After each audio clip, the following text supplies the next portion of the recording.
요엘 3장 1절에서 8절 말씀. 보라, 그날 곧 내가 유대와 예루살렘 가운데서 사로잡힌 자를 돌아오게 할 그때에 내가 만국을 모아 데리고 여호사밧 골짜기에 내려가서 내 백성 곧 내 기업인 이스라엘을 위하여 거기에서 그들을 심문하리니, 이는 그들이 이스라엘을 나라들 가운데 흩어버리고 나의 땅을 나누었음이며, 또 제비 뽑아 내 백성을 끌어가서 소년을 기생과 바꾸며 소녀를 술과 바꾸어 마셨음이니라.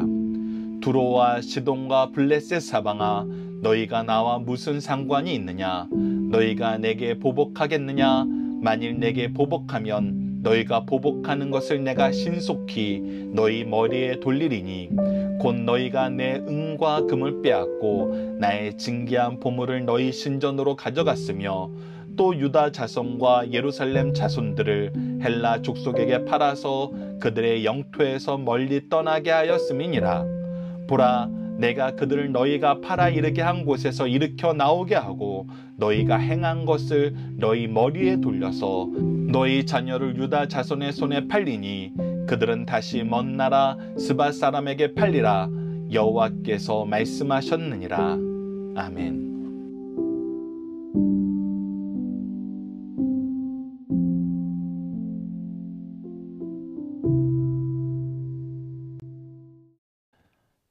안녕하세요. 승리한 가족 여러분, 그리고 강성성경 연구원 여러분. 오늘은 요엘 3장 1절에서 8절 말씀을 이스라엘의 원수를 심판하시는 하나님이란 제목으로 함께 말씀을 나누도록 하겠습니다. 우리는 지금까지 요엘 말씀을 통해서 이스라엘 민족을 사랑하셔서 그들이 타락하였을 때, 영적인 거룩함을, 순수성을 지키지 못했을 때 하나님께서는 그들을 징계하시고 돌아오게 하시고 돌아올 수 있도록 미리 말씀으로 모든 것을 가르쳐 하나님의 역사를 보게 하셨음을 우리가 확인하였습니다.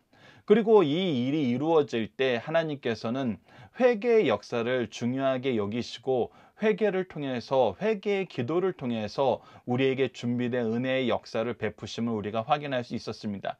그리고 나서 이 여호와의 날에 대해서 우리가 다시 한번 주목하게 만드십니다. 1장에서는, 그리고 2장 상반절까지는 이 날이 크고 두려운 날이었습니다. 하나님의 심판의 날이었고 징계의 날이었습니다. 그래서 징계의 날이 가까우고 있음을 하나님께서 이스라엘 민족을 하나님이 만드신 징계의 몽둥이를 통해서 심판하시고 치시는 모습을 보여줬습니다.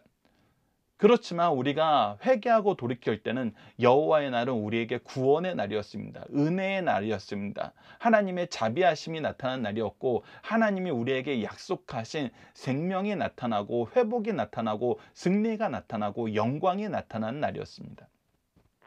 그리고 그것을 이제 다시 한번 주목하여 보라고 우리에게 명령하고 계십니다. 선언하고 계십니다. 1절과 7절을 보면 그래서 보라라고 얘기하시면서 우리가 앞으로 일어난 일을 분명히 확인할 것을 가르쳐주고, 동시에 이 세상도 하나님의 역사를 같이 확인할 것을 보여줍니다. 그 확인의 역사가 무엇인지 오늘 1절과 2절 말씀을 통해서 더욱더 선명하게 나타내십니다. 자, 1절 말씀을 봅시다. 보라, 그 날, 즉 여호와의 날에, 여호와의 날이 가까우고 여호와의 날이 시작되면 어떤 일이 일어나냐면, 내가 유다와 예루살렘 가운데 사로잡힌 자에게 돌아오게 할, 즉 이때는 무엇이 이루어지냐면 하나님의 구원의 역사가 이루어진다는 것입니다. 하나님의 백성에 대한 구원의 역사가 일어나요. 그들이 잡혀갔고 흩어졌지만 하나님께서 돌아오게 하신다는 것입니다. 그리고 그때 어떤 일도 일어나냐면 2절, 내가 만국을 모아들고 여호사밧 골짜기에 내려가서 내 백성 곧 내 기업 이스라엘을 위하여 거기서 그들을 심문하니라. 그들은 누굽니까? 바로 만국입니다. 이스라엘을 공격했던 그 만국이에요. 특히 4절 말씀에서 대표되는 두로와 시돈과 블레셋, 이들이 하나님의 앞에 모여서 오히려 자기네들이 힘을 모아서 더 힘써 거역하려고 하지만 하나님께서는 이들을 모아서 오히려 심판하신다는 것입니다. 그러한 역사가 일어난다는 것입니다. 그리고 그러한 역사, 특히 이들에 대한 심판의 역사가 일어나는 이유가 무엇이냐면 2절부터 4절 또 6절까지 이어서 계속해서 나타납니다. 자, 보십시오. 첫 번째는 뭐냐면 그들이 이스라엘을 나라들 가운데 흩어버리고 나의 땅을 나누었으며 또 제비 뽑아 내 백성을 끌고 가서 소년을 기생과 바꾸고 소녀를 술과 바꾸어 마셨음이니라 라고 얘기하면서 하나님께서 그 나라를 징계하셨을 때 이 나라들을 징계의 몽둥이로 쓰셨을 때 이들이 잘못한 것이 무엇인지를 우리에게 가르쳐 주고 있습니다. 여기서 우리가 좀 헷갈릴 때가 있습니다. 하나님께서 징계의 몽둥이로 이 나라들을 키워서 쓰셨는데 그렇게 생각하면은 이스라엘 민족이 당한 고난은 하나님께서 주신 고난인데 왜 이것이 이들에게 징계의 제목이 되냐는 것입니다. 이 부분을 우리가 인간적인 관점에서 보면은 잘 이해가 안 돼요. 그래서 우리가 다른 성경 말씀을 통해서 확인했던 것처럼 나는 조금 노였으나 너희들은 힘써 노였다는 이 말씀을 우리가 기억해야 되면서 동시에 오늘 본문 말씀에서는 굉장히 중요한 두 가지 내용을 우리에게 가르쳐 줍니다. 그것은 무엇이냐면 바로 하나님의 소유와 하나님의 영광입니다. 자, 잘 보십시오. 2절 말씀을 보면 그들이 이스라엘을 나라들 가운데 흩어버렸고 나의 땅을 나누었으며 라고 얘기합니다. 이스라엘은 하나님의 소유입니다. 하나님이 정해주신 그 땅에 있었습니다. 하나님이 줄로 재어준 구역이었습니다. 그리고 이스라엘 백성은 하나님의 소유였던 것이 분명합니다. 근데 이들은 이것을 어떻게 했습니까? 자기 소유로 알고 자기가 원하는 대로 팔아서 무엇을 했냐면 기생과 노는데 술과 노는데 바꾸는 인신매매를 했다는 것입니다. 우선 이 3절 말씀을 보면은 우리가 이것은 누구도 할 수 없는 하나님의 권한에 있고 특히 하나님의 백성을 이렇게 한다는 것은 자기네들이 하나님보다 더 높아졌다는 그 교만을 드러내는 것입니다. 그래서 우리가 잘 기억해야 됩니다. 우리가 하나님의 일꾼으로 쓰임을 받을 때에도 혹은 하나님의 징계의 몽둥이로 쓰임받는 어떤 존재들이 있을 때에도 되도록이면 우리가 하나님의 징계의 도구가 되는 일은 우리가 되도록이면 피해야 돼요. 왜 그러냐면 징계의 도구가 되는 사람들의 마지막 모습을 보면은 그들이 한없이 교만해져서 하나님을 이겼다라고 하고 하나님보다 우리가 높다라고 얘기하는 쪽으로 항상 가기 때문입니다. 그래서 이것을 조심하는데 조심할 때 특히 우리가 무엇을 봐야 되냐면 우리가 하나님의 소유를 함부로 해서는 안 되는 것입니다. 하나님께 드릴 영광을 우리가 가로채서는 안 돼요. 근데 이들에게는 이 모습이 다 나타났다는 것입니다. 그것이 이제 이 4절 이후에서도 동일하게 나타납니다. 그래서 우리는 이것이 하나님을 믿지 않는 자들에게도 하나님의 소유를 자기 소유로 삼거나 하나님이 받으셔야 될 영광을 자기가 받았을 때는 하나님께서 이것을 반드시 심판하신다는 성경의 질서로 우리를 향한 이 말씀이 우리를 향한 경고로 우리도 듣고 우리가 때로는 하나님의 일을 한다고 하면서도 하나님의 소유를 내 소유로 여기거나 하나님이 받으셔야 될 영광을 우리가 가로채는 경우가 있다는 것입니다. 사실 우리가 요엘서 1장 말씀을 보면은 계속해서 이 두 분야에 대한 우리의 선 넘은 행동들이 하나님의 징계의 대상이 되었던 것도 우리가 볼 수 있었습니다. 이스라엘이 하나님이 주신 것을 자기 소유로 여기고 하나님의 뜻을 위해서 하나님의 영광을 위해서 사용하는 것이 아니라 자기의 향락을 위해서 사용했어요. 어찌 보면 이 3절과 2절 말씀이 이 징계의 몽둥이로 쓴 이방 민족에게만 있었던 것이 아니라 사실은 이스라엘 민족에게도 있었던 내용임을 우리가 확인할 수 있습니다. 그래서 여러분들 이 두 가지 부분은 우리가 굉장히 조심해야 됩니다. 소유와 영광, 특히 하나님의 소유와 하나님의 영광을 우리가 가로채서는 안 됩니다. 계속해서 4절 말씀을 봅시다. 두로와 시돈과 블레셋 사방아 너희가 나와 무슨 상관이 있느냐 너희가 내게 보복하겠느냐 라고 얘기합니다. 즉 두로와 시돈과 블레셋이 끊임없이 이스라엘을 공격하고 이스라엘을 이기고 싶어하고 이스라엘이 이김으로써 무엇을 하고 싶어 했냐면 사실은 이스라엘의 하나님을 자기네들이 이겼다라고 얘기하고 싶고 우리의 신이 이스라엘의 신보다 더 높다라고 얘기하고 싶고 이 얘기는 우리가 하나님보다 더 높다라는 얘기를 하고 싶은 그런 모습이었습니다. 그리고 더 중요한 것은 이들이 이런 사상을 가지지 않고 이스라엘을 공격했다 하더라도 지금 그들이 하는 일이 무엇을 건드리는 일이냐면 하나님의 소유와 하나님의 영광을 건드리는 일임을 그들이 깨달아야 된다는 것입니다.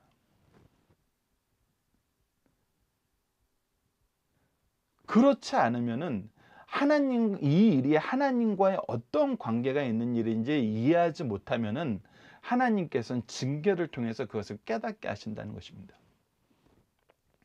그래서 이어져서 이렇게 나오는 거예요. 만일 내게 보복하면 너희가 보복하는 것을 내가 신속히 너희 머리에 돌리리라. 즉 이스라엘을 향하여 했던 이 모든 것을 하나님은 누구에게 한 것이라고 얘기하시냐면 바로 나에게 한 것이라고 얘기해요. 하나님의 소유와 하나님의 영광을 가로채는 것은 하나님께 잘못한 것이란 것입니다. 여러분들 우리가 이것을 세상에 얘기하면은 굉장히 이 부분에 대해서 거부감을 많이 느낍니다. 우리는 우리의 소유라고 생각하고 우리가 노력해서 얻은 결실이라고 생각했을 때는 그것을 침범하는 그 누구도 우리가 받아들이려고 하지 않습니다. 특히 전쟁처럼 세상에 굉장히 포악하고 잔혹한 일이지만 이 전쟁을 통해서 얻은 전리품이라는 것은 나의 것으로 나의 소유로 주장할 수 있는 굉장히 중요한 근거가 되고 그런 것 때문에 현대 전쟁에서도 전쟁 배상금이라고 해서 여러 가지 방법으로 내가 당연히 받아야 될 권리로 주장하고 세계가 그것을 인정하는 것처럼 이것이 내가 무엇인가를 해서 얻었다고 생각하는 순간 이것이 하나님의 것인지 하나님께서 구분하여 놓은 것인지 하나님께 당연히 돌려야 될 영광인지 이해하지 못하는 경우가 있다는 것입니다. 근데 하나님께서 그것을 누구를 통해서 세상에 나타내시냐면 이스라엘 민족을 통해서 나타내신다는 것입니다. 예루살렘 성전을 통해서 나타내셨다는 것입니다. 그래서 또다시 이것을 반복해서 얘기해 줍니다. 너희가 내 은과 금을 빼앗고 이들이 빼앗은 것은 누구의 은과 금이라고 생각하고 빼앗던 거예요. 이스라엘의 은과 금이라고 예루살렘의 은과 금이라고 생각하고 빼앗던 거예요. 나의 증기한 보물을 너희 신전으로 가져갔으며 그들이 예루살렘 성전을 수탈할 때 어떤 생각으로 수탈했겠어요? 당연히 점령군으로서 당연한 것이라고 생각하고 가져갔어요. 그리고 그것을 우리가 바벨론 시대 같은 것은 어떻게 볼 수 있었습니까? 이것을 바벨론 신전에 갖다 놓고 우리가 시편 137편을 통해서 확인할 수 있는 것처럼 바벨론 신전으로 가지고 가서 그들이 자기네들의 파티를 열면서 자기네들의 향락을 얘기하면서 하나님의 성전 기물을 가지고 하나님을 찬양하는 찬양들을 불러서 자기네들의 유흥거리로 삼았던 것을 우리가 볼 수 있었습니다. 이것은 분명히 하나님께 잘못한 것입니다. 또 6절을 보십시오. 유다 자손과 예루살렘 자손들을 헬라 족속에게 팔아서 그들의 영토에서 멀리 떠나게 하였습니다 라고 얘기하면서 하나님의 백성된 소유, 하나님의 소유된 백성을 어떻게 했다는 거예요? 그들이 팔아버렸다는 거예요. 그들을 멀리 떠나게 했다는 것입니다. 이것이 바로 이 이방 민족이 잘못한 죄의 내용들이라는 것입니다. 다시 한번 우리가 강조하지만 이것은 일반 전쟁사나 어떤 역사 안에서 보면은 이것은 어찌 보면 승자가 취할 수 있는 당연한 권리라고도 볼 수 있습니다. 그리고 우리가 성경을 조금 아는 관점에서 보더라도 이거 하나님이 들어 쓰신 징계의 몽둥이고 그러면 이거 하나님이 뒤에서 조정한 건데 왜 이것이 이들에게 죄가 됩니까? 라고 반문할 수 있는 거예요. 그러나 우리가 성경을 통해서 하나님의 뜻을 통해서 하나님의 역사를 통해서 하나님의 말씀을 통해서 반드시 기억해야 되는 것은 무엇이냐면 하나님은 하나님의 백성도 하나님이 징계의 몽둥이를 쓰는 이방 민족도 누구든 불문하고 하나님의 소유를 자기 것으로 생각하는 것. 이것은 이미 말라기에서 십계명을 통해서도 나타나는 거죠. 그리고 하나님의 영광을 자기 것으로 가로채는 것. 이것은 얼마나 심한 역사인지 하나님이 징계하시는 일인지 우리가 사도행전을 통해서 헤롯이 충을 먹고 죽은 모습을 통해서 확인할 수 있었던 것입니다. 우리가 어떤 자리에 있던 이 두 가지는 우리가 굉장히 조심해야 된다는 것입니다. 그리고 나서 얘기하십니다. 보라, 보라, 다시 한번 얘기하는 것입니다. 너희들에게 심판이 있을 것이다. 이 심판이 있음을 너희들이 깨닫고 돌이키고 더 나아가서 이 심판이 있을 때 이것이 내가 하는 것임을 너희들이 알고 하나님의 영광을, 하나님의 소유를 다시 한번 인정해야 된다는 것입니다. 그러면서 보라라고 얘기하면서 내가 그들을 너희가 팔아 이르게 한 곳에서 일으켜 나오게 하고, 그래서 너희들이 했던 이 모든 것이 어떻게 된다는 거예요? 헛된 것이 된다는 거예요.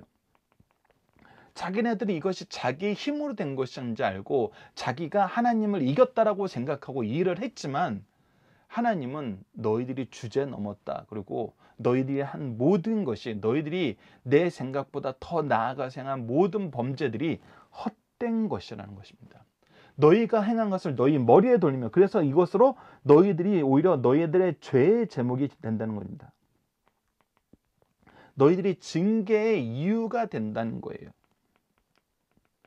이것을 너희들에게 깨닫게 하시겠다는 것입니다. 그래서 어떻게 하신다는 건 8절에 너희 자녀를 유다 자손의 손에 팔리니 그들은 다시 먼 나라 스밧 사람에게 팔리라 여호와께서 말씀하셨느니라 라고 얘기하면서 하나님의 구원의 역사가 일어날 때 너희들을 향한 심판의 역사가 일어나므로 너희들 또한 하나님의 통치 안에 있음을, 하나님이야말로 유일하신 하나님이시고 창조주이심을 너희들로 깨닫게 하겠다는 것입니다.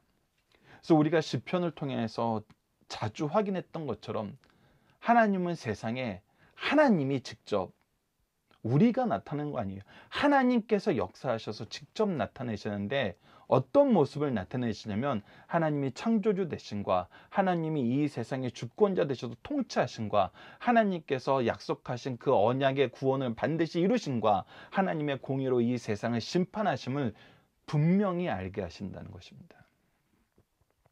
우리는 그 통치를, 그분을 인정하고 그분의 소유됨을 기뻐하고 그분의 영광을 찬양하는 삶을 산다는 것입니다. 그렇지 않은 자들은 하나님께서 심판하신다는 것을 우리에게 분명히 말씀하여 주고 있습니다. 본문 묵상하기를 통해서 간단하게 정리하도록 하겠습니다. 첫 번째입니다. 여호와의 날에 회복되는 것과 심판의 대상이 되는 것은 무엇입니까? 바로 하나님의 소유된 백성들은, 하나님께 회개한 영혼들은, 주의 이름을 부르는 자들은 회복이 되고, 오히려 하나님의 소유와 영광을 가로챘던 사람들은 심판의 대상이 되는 것을 우리에게 보여주고 있습니다. 두 번째, 하나님은 두로와 시돈, 블레셋 사방이 한 일이 누구에게 한 일이라고 말씀하십니까? 바로 하나님께 한 일이라는 것입니다. 너희들이 하나님의 소유와 하나님의 영광을 바로 구분할 수 있어야 된다고, 이 지혜를 가져야 된다고 가르쳐주고 있는 것입니다. 세 번째, 하나님은 그의 백성을 회복시키심으로 무엇이 헛됨을 나타내십니까? 바로 하나님의 뜻을 벗어난 모든 악한 행위는 결국은 어리석은 행위였음을 하나님께서 다시 회복시키기 때문에 그것은 헛된 것임을 나타냅니다. 그리고 무엇이 이루어지를 말씀하시나요? 반드시 잘못한 자들을 향한 하나님의 공의로운 심판이 이루어진다는 것입니다. 그들의 죄의 값을 반드시 물으신다는 것입니다. 그래서 시편 7편 16절을 보면은 그의 재앙은 자기 머리로 돌아가고 그의 포악은 자기 정수리로 내리리로다 라고 얘기하면서 죄악을 심판하시는데, 그들이 자기가 죄를 지었던 그 모습에 그 심판을 받음을 하나님께서 우리에게 분명히 말씀해 주고 계십니다. 자, 본문의 중심 사설을 보도록 하겠습니다. 요엘 선지자는 여호와의 날을 주제로 하나님께서 이르신 말씀을 전하고 있습니다.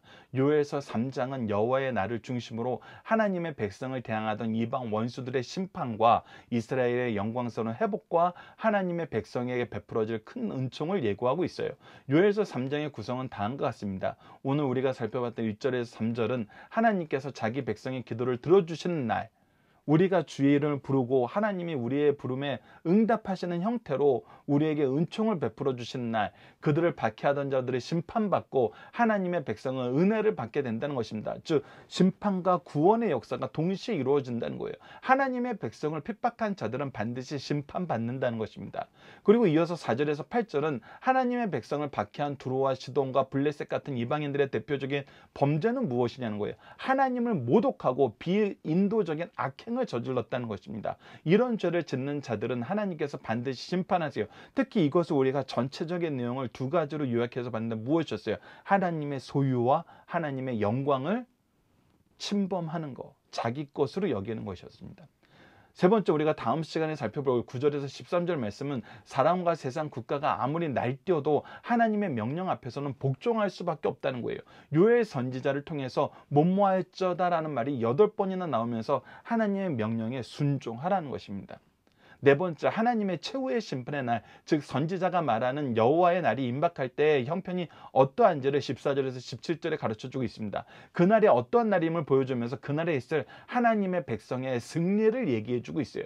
그리고 마지막 18절에서 21절은 하나님의 백성은 마침내 하나님이 주시는 영원한 구원과 행복을 누릴 것임을 우리에게 가르쳐주고 있습니다. 그들이 세상에서 불의한 자들에게 박해를 받을 때 하나님께서 신원해 주시지 않는 것 같아 답답하였으나 궁극적으로는 구원을 받고 행복을 누리게 된다는 것입니다. 오늘 본문의 중심 사상을 하나씩 보도록 하겠습니다. 첫 번째, 하나님의 백성이 범죄하였을지라도 그들에게 수치와 모욕을 준 자는 반드시 더 큰 심판을 받는다는 것입니다. 하나님의 백성이 범죄할 때 노예가 되어 열국에 흩어지게 되었어요. 하나님의 능력이 아니고서는 이들이 자기 땅으로 다시 돌아오는 일은 정말 불가능한 일이에요. 그런데 하나님은 그들이 돌아올 것을 약속하셨어요. 그리고 돌아오게 하셨어요. 그리고 우리를 하나 되게 하셨어요. 우리를 예수 그리스도의 이름으로 교회로 하나 되게 하셨잖아요. 이스라엘을 괴롭힌 이방 나라들은 여호사밧 골짜기에서 심판하십니다. 이와 같은 원리를 종말의 때에도 적용시켜 주신다는 것입니다. 하나님의 백성들에게 수치와 슬픔과 모욕을 준 자들은 하나님의 무서운 심판의 대상이 된다는 사실을 가르쳐주고 있어요. 왜 이들이 심판의 대상이 됩니까? 바로 두 번째죠. 하나님께서 자기 백성을 심판하실 때 진노의 도구로 쓰임받는 자들은 그 일로 인하여 하나님의 심판을 받게 된다는 것입니다. 왜 그래요? 그들이 하나님의 소유를 자기 소유로 여겼어요. 하나님께 돌려야 될 영광을 자기 것으로 했어요. 징계의 몽둥이가 되더라도 여러분들 이것을 볼 수 있어야 돼요. 그리고 되도록이면 징계의 몽둥이가 되려고 하지 마세요.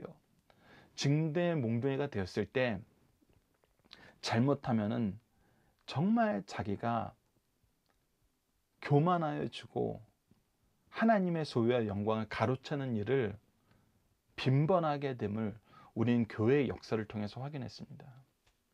그래서 이것은 정말 우리가 조심해야 되는 거예요. 이 부분을 그래서 어떻게 해야 되는지, 징계의 몽둥이가 되는 것이 아니라 온유함으로, 자비함으로, 하나님을 경외함으로 나아가야 되는 우리 예수 그리스도의 복음의 길을 우리가 본문 적용하기를 통해서 확인해 보도록 하겠습니다. 그들의 행위는 범죄이며 하나님이 그들의 범죄를 심판하십니다. 하나님은 의인을 심판하실 때 악인을 통해 심판하시고 죄의 양이 차면 그들도 심판하십니다. 그들이 당하는 형벌은 지당할 뿐 아니라 오히려 가벼운 것이에요. 그러나 그 누구라도 회개하면 더 이상 심판은 없을 것이요 대항하면 오히려 더 큰 재앙이 저들에게 임할 것임을 가르쳐줍니다. 그래서 이 말씀도 보라라고 얘기하잖아요. 보라. 너희들은 이제 심판받아서 멸망하게 됨을 보라라고 얘기해서 너희들은 이제 끝났어라고 얘기하는 것이 아니라 이스라엘 민족이 회개하고 돌아와서 용서를 받았던 것처럼 너희들도 이 용서를 보고 은혜를 보고 하나님의 통치를 보고 하나님의 구원을 보고 더 나아가서 하나님의 심판을 보고 돌아오라. 세 번째, 하나님의 심판에서 제외된 세력이나 국가는 없으며 하나님의 심판 방법은 다양하고 공유롭다는 것입니다. 절대 권력을 행사하는 초강대 국가나 그 나라의 권력자를 누가 감히 심판하겠습니까? 그러나 공유로운 하나님의 심판대 앞에 서지 않는 자는 한 사람도 없다는 것입니다. 아무리 큰 권력자라도 아무리 큰 나라라도 하나님께서는 다 심판하세요. 이것을 분명히 보여주심으로써 하나님께서 이 세상을 창조하시고 통치하심을 우리가 분명히 알게 하십니다.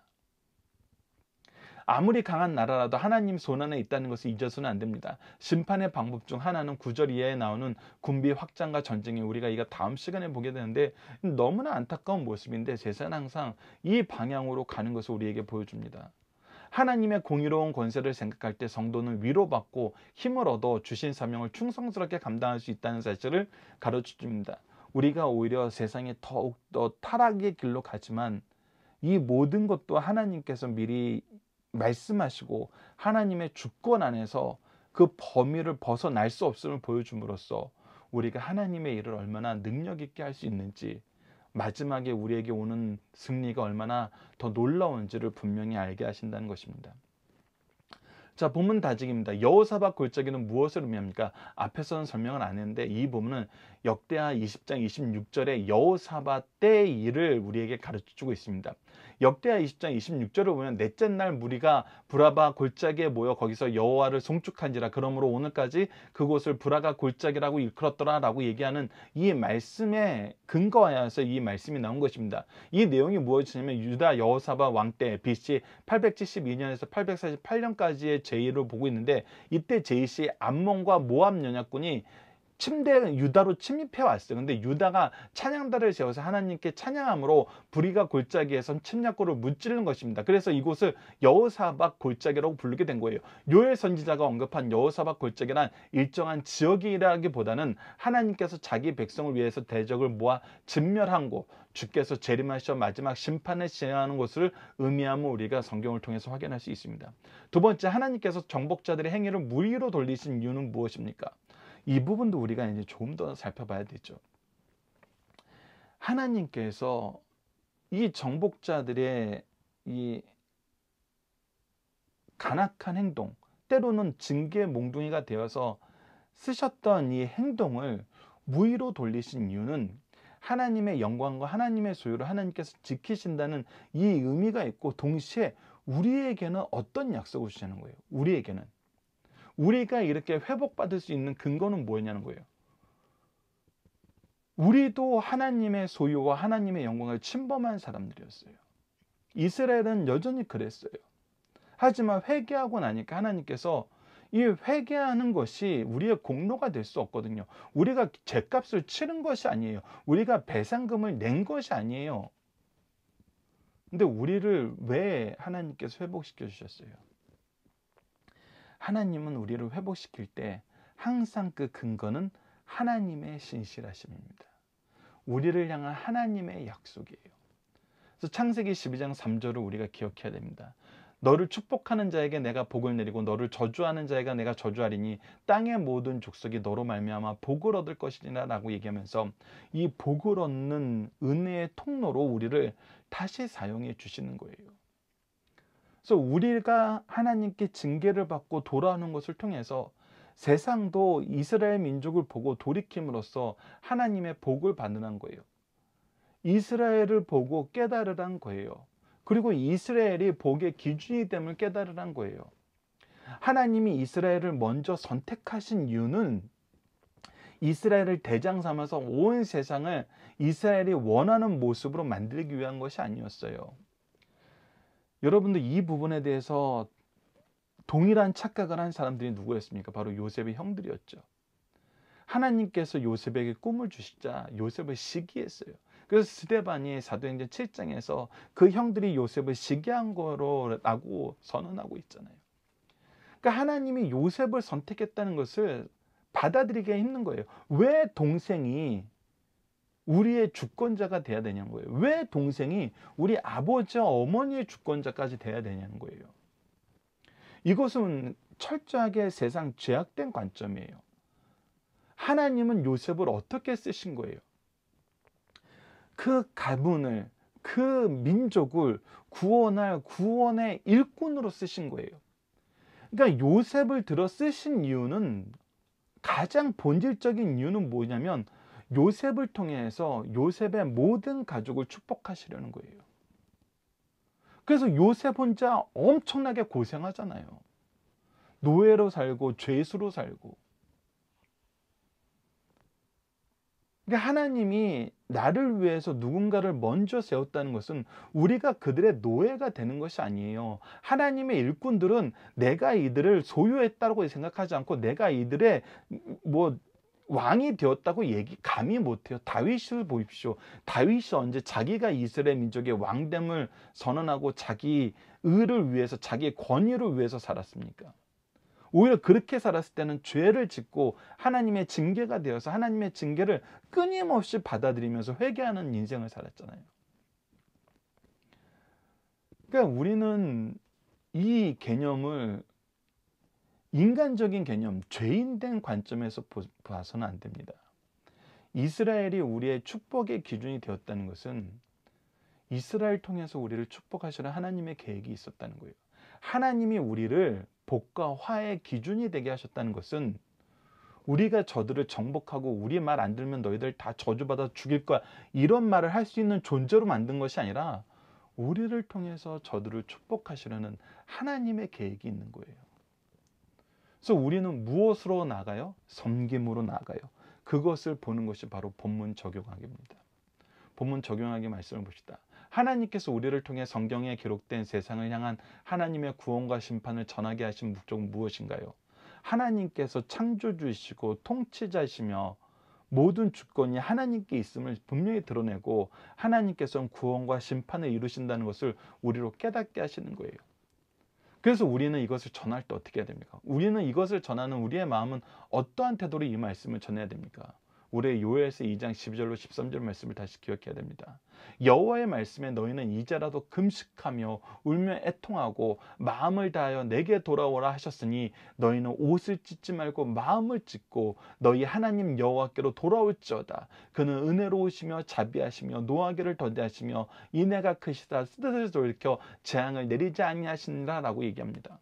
우리가 하나님 앞에 회개한다는 것은 우리의 죄가 얼마나 극심한 것인지, 얼마나 완벽한 죽음으로 가는 길인지, 얼마나 멸망의 길로 가는 것인지 깨닫고 고백하는 거예요. 하나님 앞에 의인이 없음을, 우리가 주장할 수 있는 어떤 것도 없음을 인정하는 거예요.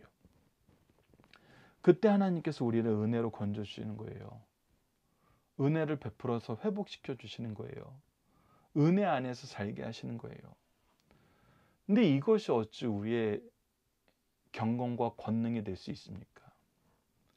사도행전 3장 말씀을 통해서 베드로가 설교한 내용 여러분들 기억하셔야 됩니다. 그래서 우리는 회개하는 사람은 교만할 수가 없어요. 회개하는 사람은 자만할 수가 없어요. 회개하는 사람은 하나님의 소유와 영광을 자기 것으로 할 수가 없어요.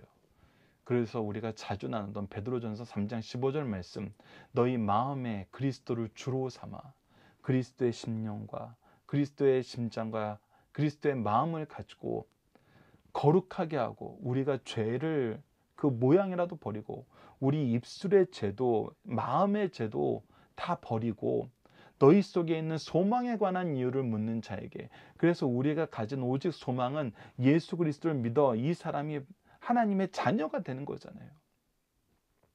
대답할 것을 항상 준비하되 온유함과 두려움으로 하고, 이들이 이것을 받아들이지 않을 수 있음을, 우리가 거부했던 것처럼 이들도 거부할 수 있음을,